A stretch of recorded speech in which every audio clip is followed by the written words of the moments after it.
नमस्कार, मैं हूं दीपक चौरसिया। रात के 9 बजने वाले हैं और खोज खबर में वक्त है खबर लेने का और खबर देने का। और आज हम खबर लेने वाले हैं पाकिस्तान की।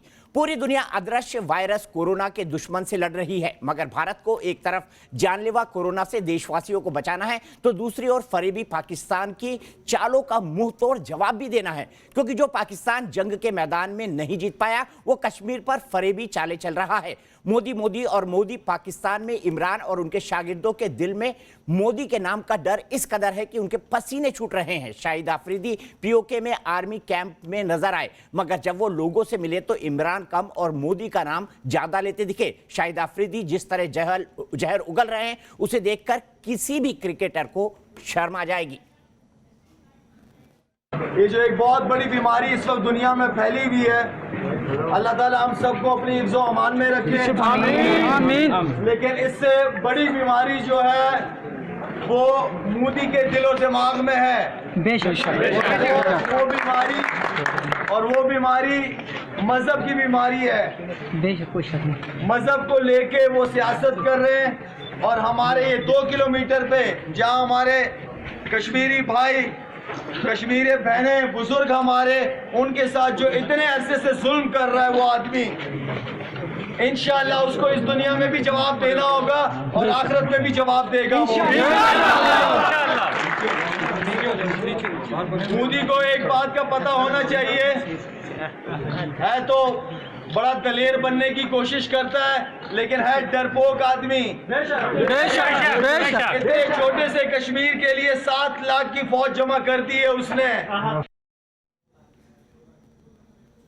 ये वो शाहिद आफरीदी हैं जो भारतीय चैनल पर अगर कमेंट्री न करें तो शायद अपना घर भी ना चला पाएं। ये वही शाहिद आफरीदी हैं जो जहर उगल रहे हैं, जो एक तरह से भारत के दिए हुए पैसों पर चलते हैं। ये वही शाहिद आफरीदी हैं जिनको पाकिस्तान के अंदर स्टार माना जाता है तो भारत में भी माना जाता है और आफरीदी फाउंडेशन के लिए भारत के लोगों से चंदा लेते हैं। आज मैं एक आह्वान अपने इस कार्यक्रम के द्वारा करना चाहूंगा उन तमाम लोगों से जो पाकिस्तानी क्रिकेटरों से कमेंट्री सुनते हैं। मुझे लगता है वक्त आ गया है कि पाकिस्तानी क्रिकेटर जो कमेंट्री करें हमारे चैनलों पर, उनको अब बंद कर दिया जाए। अपने पैनल को इंट्रोड्यूस करता हूं। मेरे साथ रिटायर्ड जनरल के सिन्हा हैं, सिक्योरिटी एक्सपर्ट है। RSN सिंह साहब हैं जो कि जाने माने रक्षा विशेषज्ञ है। सिन्हा साहब भी एक बहुत ही डेकोरेटेड आर्मी ऑफिसर हैं। आरजू काजमी है, पाकिस्तानी जर्नलिस्ट है। हम बात करेंगे कि आखिर ये जहर बुझे बोल क्यों।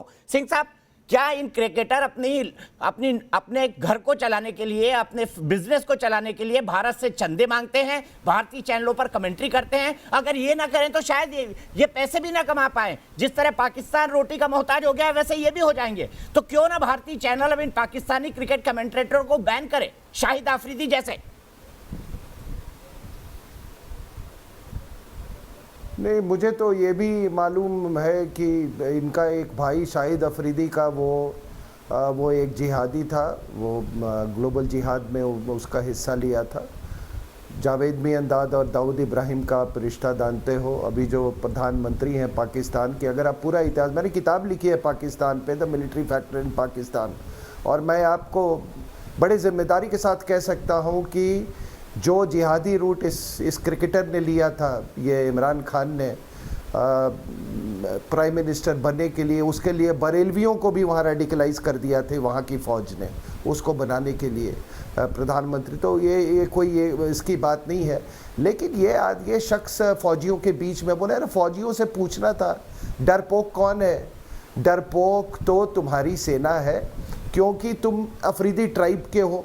तुम्हारे ट्राइब के बच्चों को सुइसाइड बॉम्बर्स बना दिया तुम्हारी कायर फौज ने। इन पंजाबी फौजियों ने वहाँ पर, दीपक जी, मैं कई पश्तून लीडर से मैं मिला हूँ और हिंदुस्तान में और बाहर भी, और वो मुझे कहते हैं कि इन लोगों ने क्या कर दिया है हमारे बच्चों के साथ। आप देखोगे कोई पंजाबी लड़का कभी सुइसाइड बॉम्बर नहीं बनता है। ये सुइसाइड बॉम्बर केवल ये पश्तून बनते हैं, अफरीदी ट्राइब के मिलते हैं। और ये बेशरम आदमी हमारे प्रधानमंत्री के बारे में उलूल जुलूल बातें करता है। और दूसरी बात मैं ये बता दूं, अभी इसने ये भी कहा था कि मेरी बेटी किसी इंडियन चैनल पर वो आरती का वो सीन देख रही थी और एक्टिंग कर रही थी, मैंने टीवी फोड़ दिया।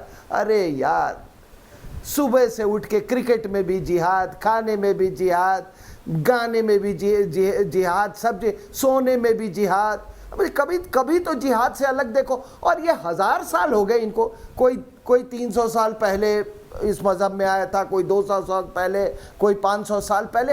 आज तक इनको वो सेंस ऑफ इनसिक्योरिटी नहीं गई है। ठीक है, ये पूरे पाकिस्तान में अपनी पहचान से ये जूझ रहे हैं, ये आइडेंटिटी के साथ ये लड़ाई कर रहे हैं। और ऐसे ही जो लोग जिनकी पहचान नहीं होती है, उनसे बड़ा दुनिया में कायर और उनसे बड़ा दुनिया में कोई क्रिमिनल हो ही नहीं सकता। आप देख लेना, जो सेपरेटेड फैमिलीज के बच्चे होते हैं, आप देखो वो साइकोलॉजिकली डिरेंज्ड होंगे, उसी में से क्रिमिनल भी निकलते हैं, उसी में, क्योंकि उनकी पहचान नहीं रहती। ठीक है, पहचान नहीं रहती। उसी तरह इनको यही नहीं मालूम है मेरा बाप कौन है, मेरी माँ कौन है। तो उस वो 1947 से पहले पाकिस्तान की वैसी भी कोई पहचान नहीं थी, और अगर पाकिस्तान की कोई पहचान है तो वो सिर्फ और सिर्फ हिंदुस्तान से। जनरल बख्शी, मैं आपसे जानना चाहूंगा, क्यों ना शाहिद आफरीदी जैसे लोग जो हमारे चैनलों पर कमेंट्री करके अपनी जिंदगी का खर्चा उठा रहे हैं, उनको भारत में कमेंट्री से बिल्कुल बैन किया जाए? बिल्कुल, देखिए इसका एक परिप्रेक्ष्य है। ये शाहिद अफरीदी अपने जो क्रिकेट के दोस्त हैं इसके भारतवर्ष में, जिनके साथ ये क्रिकेट खेलता रहता है, इसने उनको अपील दी कि साहब मैंने अपनी अफरीदी फाउंडेशन बनाई है कोरोना के लोगों की मदद करने, आप प्लीज़ उसमें कंट्रीब्यूट करिए, पैसे दीजिए, खैरात दीजिए, एट्सेट्रा एट्सेट्रा। और बेचारों ने कंट्रीब्यूट किया, और ये उनके पैसे से लेके जाके इसने राशन सप्लाई करने के बहाने वहां पे जहर उगलना शुरू किया। प्रॉब्लम ये है कि जब से इमरान खान प्राइम मिनिस्टर बन गया है पाकिस्तान का, वहां बड़ी महत्वाकांक्षा जाग गई है क्रिकेटरों में।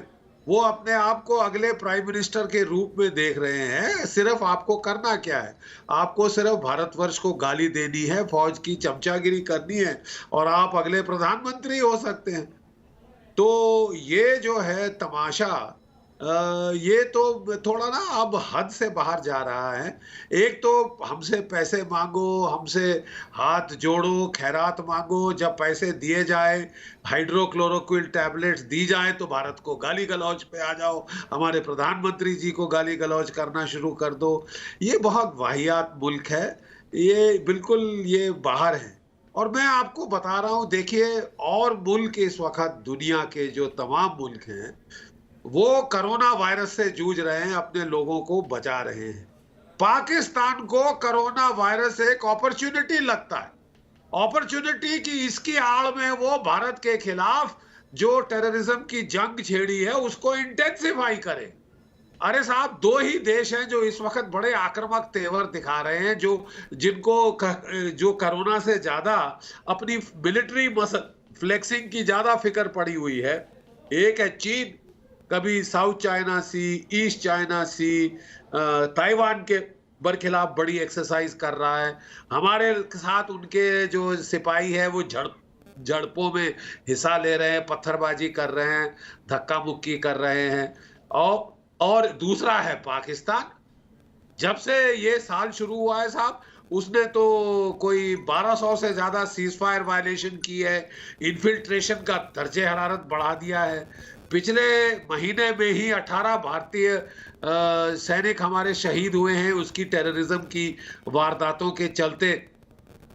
हमने इस नेशन को क्लियर कर दिया था कि साहब अब हम नहीं सहेंगे, 30 साल से हम चुपचाप सह रहे हैं, अब आप खून यहाँ पे बहाव भारत का, हम सीमा के पार पलटवार करें। सीमा के पार, बिल्कुल। और मैं दिखा रहा हूं, ये तस्वीरें पाकिस्तान ऑक्यूपाइड कश्मीर की है, जहां पर सेना बुरी तरीके से वहां के लोगों को मार रही है। मोना, ये हकीकत है जिसको आप आजाद कश्मीर कहते हैं, और चलाते उसको इस्लामाबाद से हैं, अब गिलगिट और बाल्टिस्तान में चुनाव करवा रहे हैं। बताइए मोना, कितनी गैर जिम्मेदार है आपकी सरकार?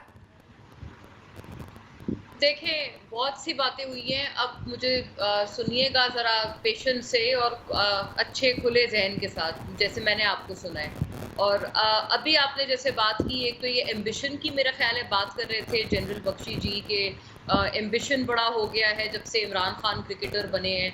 तो मुझे याद पड़ता है पाकिस्तान में तो इतने सेलिब्रिटीज़ ने, शायद नहीं इंडिया में इतने सेलिब्रिटीज़ ने जितने इमरान खान के प्राइम मिनिस्टर इलेक्ट होने पर उनको मुबारकबादें दी थी। इतनी खुशी की लहर इंडियन क्रिकेटर्स में दौड़ी थी उनके इलेक्शन पर, मुझे बहुत अच्छी तरह याद है। और अगर आप कह सिद्धू रहे को हैं छोड़ के उसको कोई नहीं ambition से मोना, attach कर रहे हैं, रोक दूं मैं आपको, सिद्धू को छोड़ के कोई नहीं। अगर अच्छा नहीं तो जो सिद्धू आए हैं पॉलिटिक्स में, तो उनको भी आप एम्बिशन कहेंगे? वो अब आपके रॉ के तोते नहीं है, तो फिर आप कहेंगे कि नहीं वो एक गलत पॉलिटिशियन है। अब ये गौतम गंभीर भी हर वक्त पाकिस्तान के बारे में बुरा भला कहते हैं, ऐसी उनके पाकिस्तान के बारे में इतनी गलीज बातें करते हैं, तो वो भी तो एम्बिशन है ना, वो भी तो फिर बटर फैक्ट्री कर रहे हैं ना, मक्खनबाजियां कर रहे हैं आपकी सेना को, ताकि वो थोड़ा आगे जाके नाम कमा पाए। और सिद्धू जैसे वो एक आइडियोलॉजिकल सियासतदान नहीं है, सीधी सीधी बात है। तो अब बात ये है कि देखिए, ये आप इस तरह के एम्बिशन को ना बोले, उनका हक है, अगर वो क्रिकेट से रिटायर हो गए तो वो जहां मर्जी जाएं, पॉलिटिक्स में जाना चाहते हैं जाएं, उसमें मैं और आप सवाल ये मोना, अगर ये लोग कमेंट्री नहीं करे भारतीय चैनल पे तो इनका घर नहीं चल पाएगा। आपको पता है पाकिस्तानी क्रिकेट की क्या हालत है? बर्बाद हो चुका है आपका क्रिकेट, कोई खेलना नहीं चाहता आपसे। आपको ये तो आप डिनाइल में रह रहे हैं। पीएसएल में इस दफा जो हमारे यहाँ पर 2010 में एक फॉरेन टीम पर, श्रीलंकन टीम पर एक अटैक बहुत अनफॉर्चुनेट हुआ था, उसके बाद अब जरा गिनती की गिन ले आप तो खुद पाकिस्तान में मैच नहीं खेल पाते भाई। इंटरनेशनल मैच कब से नहीं हुआ पाकिस्तान में, बताइए मुझे जरा, कब से इंटरनेशनल मैच नहीं हुआ आपके यहाँ? क्यों नहीं हो पा रहा है? क्रिकेटर्स आपके यहाँ तो दहशतगर्द घूमते हैं स्टेडियमों में। इंटरनेशनल क्रिकेटर्स गिन रहे हैं कि कितने आए हैं। अभी जो हमारा लास्ट पीएसएल हमने होस्ट किया है, इंटरनेशनल क्रिकेटर्स गिन ले। पहला है पूरी लीग जो हमने यहाँ पाकिस्तान में होस्ट की है, और इंडिया को इस बात पे बड़ी तकलीफ हुई है। आपके आईपीएल की तो उतनी व्यूअरशिप भी नहीं है जितनी पीएसएल की है। अच्छा। अब आप मेरी बात सुने, अगर फिर आप मुझे डिनाइल में कह रही हैं, आप तो खुद दिवा स्वप्न में जी रही हैं। नहीं, आप दिन में सपने देख रही हैं। आप आईपीएल से पीएसएल की तुलना भी, कहां राजा भोज और कहां गंगू तेली। आपके स्टार स्पोर्ट्स और आपके सारे चैनल्स अपने हमारे पीएसएल के राइट्स लेकर एयर करते रहे हैं। हमारे यहाँ किसी चैनल ने आईपीएल एयर नहीं किया है। आप भी डिनाइल में ना, चोरी में देखते हैं आप क्या सब आईपीएल। अब आप हिंदुस्तानी चैनल न चले तो पाकिस्तान की इंटरटेनमेंट इंडस्ट्री खत्म हो जाए। आपके आधे आर्टिस्ट हमारे यहाँ सलमान खान है, शाहरुख खान है, आप क्या है बताइए।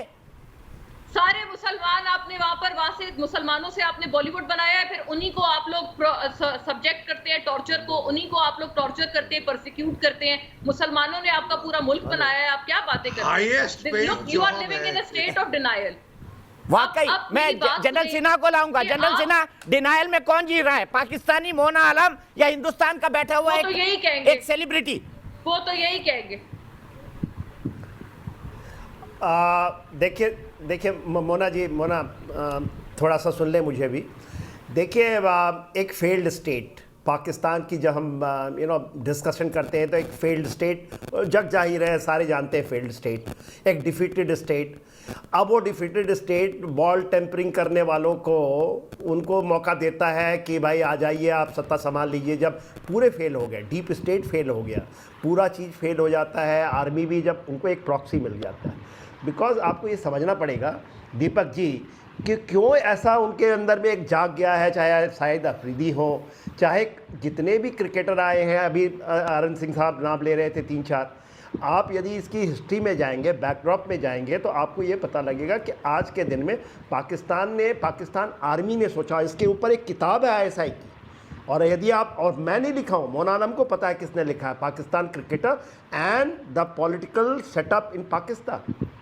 उनको ऐसा लगा कि पूरे विश्व में वो दिखाएंगे कि वो एक बहुत डेवलप्ड स्टेट है जहाँ पर क्रिकेटर लाइक इमरान खान जो विदेशों में पढ़ा हुआ है, जिसको ये नहीं पता है कि जापान और जर्मनी एक दूसरे के नेबर्स नहीं हैं, जिसको ये नहीं पता है वो आदमी आज उस देश का सत्ता संभालता है। मोना भी मुस्कुरा रही है इस बात पे, मोना भी मुस्कुरा रही है इस बात पे। उनको भी पता है कि उनको जापान और जर्मनी का अंतर नहीं पता। मोना आप भी हंस रही है, और इमरान खान वाकई में हंसी के पात्र हैं। मैं आपको सुनवाऊंगा अभी। जनरल सिन्हा कंप्लीट करिए। इमरान खान दुनिया में फिलहाल जो है पाकिस्तान का जितना डिस्ग्रेस हुआ है, एक ऐसे शख्स हैं जिनको पूरा पाकिस्तान हेट करता है। जनरल सिन्हा कंप्लीट करिए। मोदी जी ने कहाँ से ग्रेजुएशन की है? मोदी जी ने कहाँ से ग्रेजुएशन की है? देखिए दीपक जी, देखिए मोना जी सुन ले, मोना जी मैं नहीं बोल रहा, ये मैं नहीं बोल रहा।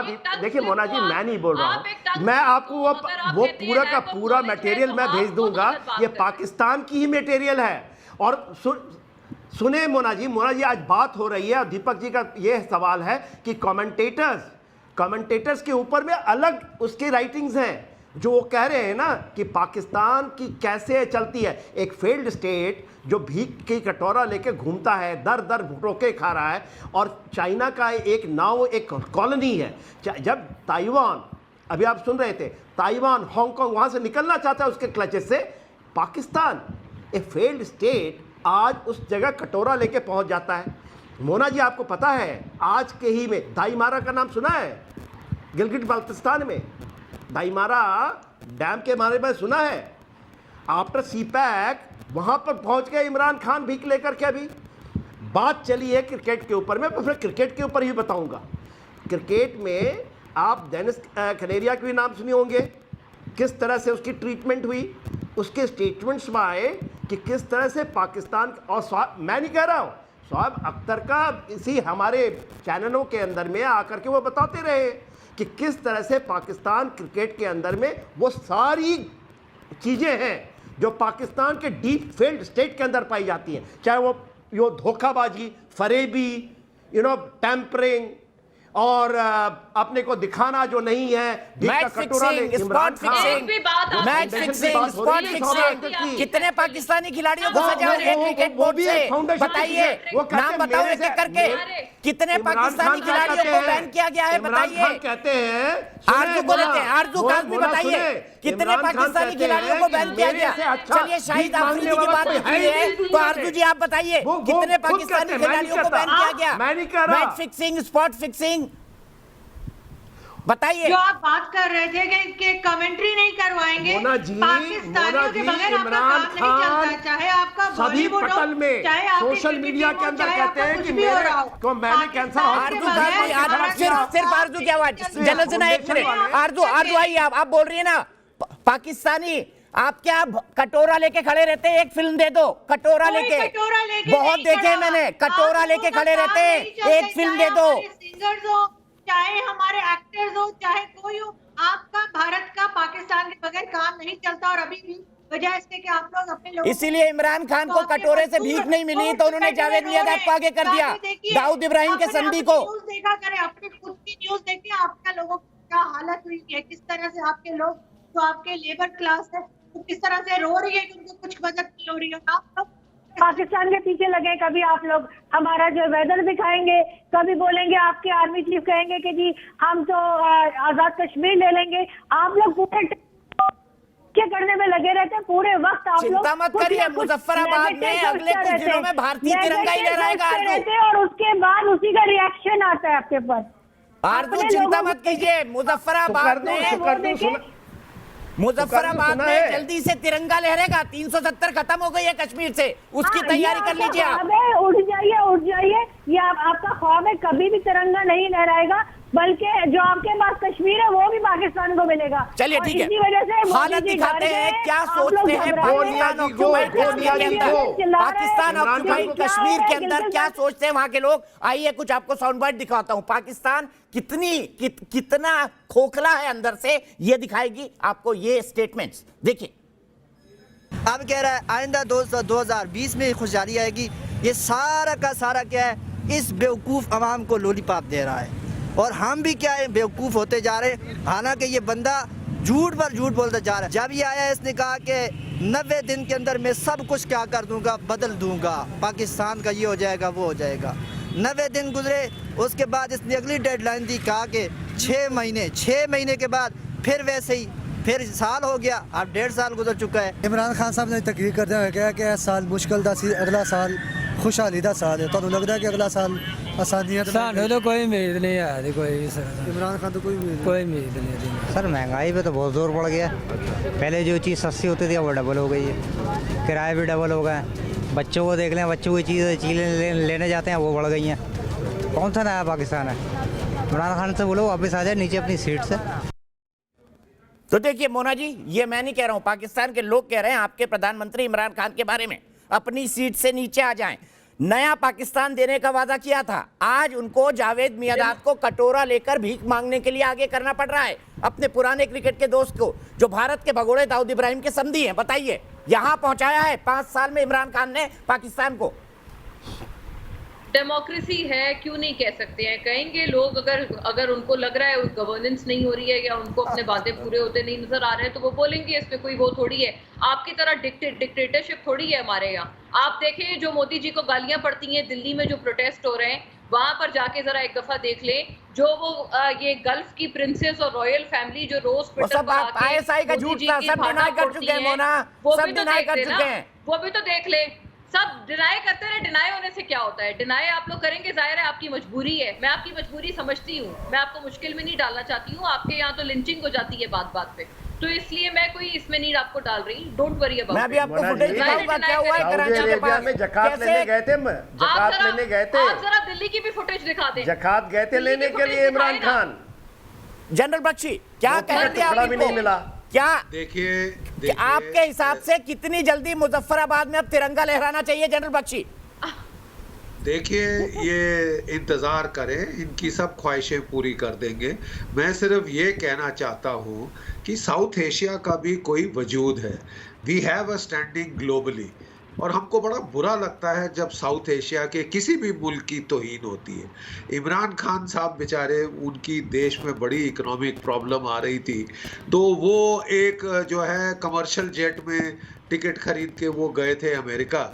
तो सऊदी अरेबिया के जो राजा साहब हैं उनको बड़ा ख़राब लगा कि भाई after all head of state हैं, इस तरह जा रहे हैं, अच्छा नहीं लगता ऑर्डिनरी कैटल क्लास में बैठ के। तो उन्होंने अपना प्राइवेट जेट इमरान खान साहब को दे दिया। इमरान खान साहब बड़े खुश होकर उस प्राइवेट जेट में गए अमेरिका, वॉशिंगटन। वहाँ उन्होंने ईरान और सऊदी अरेबिया के बीच में मध्यस्थता करने की कोशिश करी। वहाँ से हुक्म आया कि उतारो इसको जहाज से, जहाज पीछे मोड़ो। इमरान खान साहब को मुझे याद है जनरल बख्शी, बड़ी बेइज्जती करके उतारा गया था इमरान खान को। मैं था उस दिन वॉशिंगटन में, और बहुत बुरा लगता है। एक्चुअली मुझे भी बहुत बुरा लगा कि हमारे पड़ोसी मुल्क के प्रधानमंत्री को ऐसे उतार दिया गया। हाल है, और ये हाल जब आपका इकोनॉमिकली है तो आप बेटा फिर लड़ाइयाँ क्यों करते हो? क्यों अपना रही सही इकोनॉमी का भी तबाही कर लोगे? बिल्कुल सत्यानाश हो जाएगा आपकी इकोनॉमी का। ऐसे कोरोना से चोट लगी है, बड़ी जो इकोनॉमी चरमरा गई है कोरोना के मारे दुनिया भर की, तो क्या आपकी तो खास बुरा हाल है। ऊपर से आप पाकिस्तान वाले हिंदुस्तान से लड़ाई लड़ना चाहते हैं। आपके जर्नैल सोचते हैं कि वो आतंकियों को आगे करके भारत से लड़ लेंगे। भारत पलटवार करेगा तो फौज की बुरे दिन आ जाएंगे, जैसे कि 71 में आए थे। एक नियाजी साहब उस वक़्त थे, एक इमरान खान नियाजी साहब अभी हैं। हमको बुरा लगता है एक्चुअली। क्यों, why are you needlessly inviting your destruction? बताइए मोना, बताइए, अपनी तबाही खुद क्यों बुला रहे हैं? जनरल साहब का बड़ा वाजिब सवाल है। आपकी इकोनॉमी खत्म है, आपके यहाँ गवर्नेंस खत्म है, आपके यहाँ डेमोक्रेसी खत्म है, आपके यहाँ सिर्फ आर्मी अल्लाह और अमेरिका की चलती है, उसके सिवा पाकिस्तान कहीं चलता ही नहीं है। देखें, आप जो भी रेटरिक अपने अवाम को बेचेंगे, आई एम श्योर आपकी ऑडियंस बहुत ज़्यादा समझदार है और अब आपकी रेटरिक को सब्सक्राइब नहीं करती। ये सारा रेटरिक है, एक बात इसमें फैक्चुअल नहीं है जो भी आपने बोली है। अगर हमारे यहाँ डेमोक्रेसी नहीं होती तो हमारे यहाँ जो हमारा जम्मू कश्मीर है वहाँ पर एक इलेक्टेड प्राइम मिनिस्टर बैठा है, वहाँ एक पूरी। अच्छा, मुझे ये बताइए कि कोरोना के बाद, मोना आलम जी सिर्फ एक सवाल का जवाब दे। चलिए, मेरा रिटोरिक है, मैंने मान लिया। मुझे ये बताइए, आर्मी चीफ को वहां पर लॉकडाउन क्यों लगाना पड़ता है? इलेक्टेड प्राइम मिनिस्टर को व्यापारियों के साथ मीटिंग में क्यों नहीं बुलाया जाता है? इलेक्टेड प्राइम मिनिस्टर के डिसीजंस को आर्मी चीफ क्यों पलट देते हैं? इमरान खान कहते हैं लॉकडाउन नहीं होगा, आर्मी चीफ लॉकडाउन कर देते हैं। किस बात की डेमोक्रेसी है आपके यहाँ? किस बात की डेमोक्रेसी है, बताइए ना। ये आप कौन सी सस्ती व्हाट्सएप न्यूज फॉलो करते हो? ये सारी गलत बातें हैं। नेगोशिएशन सारी प्राइम मिनिस्टर खुद करते हैं ट्रेडर्स के साथ बैठकर। चीफ मिनिस्टर है गिलगित बल्तिस्तान में, वो भी एक इलेक्टेड गवर्नमेंट है, और जो गवर्नमेंट उनको कानून बनाने का अधिकार है क्या?